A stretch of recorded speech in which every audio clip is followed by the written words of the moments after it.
We want to evaluate the expression involving natural log given natural log x equals 2, natural log y equals 3, and natural log z equals 5. So we want to expand this logarithm as much as possible using our properties of logarithms so that we can then use the given values to determine the value of the given expression. First thing we want to do is rewrite the cube root using a rational exponent. So if we have the cube root of a,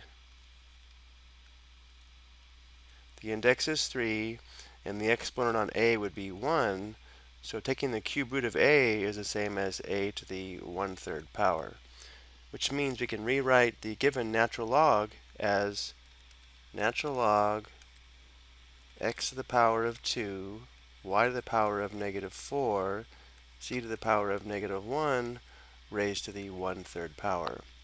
In this form we have powers raised to powers, so we can now multiply the exponents. Just for review, if we have a to the m raised to the power of n, this is equal to a to the power of m times n, which means this is equal to natural log of x to the power of 2 times 1/3, that's 2/3, y to the power of -4 times 1/3 is -4/3, and z to the power of -1 times 1/3 is -1/3. In this form we have natural log x to the 2/3 times y to the -4/3 times z to the -1/3. So because we have the natural log of a product, we can expand this logarithm using our product property here, where log xy equals log x plus log y. And since we have a product involving x, y, and z, we'll actually have a sum of 3 logs. This is equal to natural log of x to the 2/3 plus natural log y to the -4/3 and plus natural log z to the -1/3. And now we can apply the power property of logarithms given here, where we can take the exponent n and move it to the front so we have n times the logarithm, or in our case, we can move the exponent of 2/3 to the front, the exponent of -4/3 to the front, and the exponent of -1/3 to the front. So this is equal to 2/3 natural log x. Now for the next logarithm, since the coefficient would be -4/3, we can just go ahead and write -4/3 natural log y.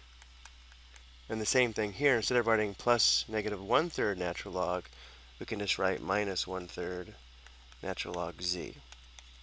In this form we can substitute 2 for natural log x, 3 for natural log y, and 5 for natural log z. So we would have 2/3 times natural log x, which is 2 or 2 over 1, minus 4/3 times natural log y, which is 3 or 3 over 1, minus 1/3 natural log z, which is 5 or 5 over 1. I'm not going to simplify this here because notice how all the denominators will be 3, therefore we can find this difference. So here we have 4/3 minus, this would be 12/3, and then minus 5/3. Well, the denominator is 3, so we can go ahead and perform this subtraction. 4 minus 12 is -8, and -8 minus 5 is -13. So the given expression involving natural log is equal to -13/3. I hope you found this helpful.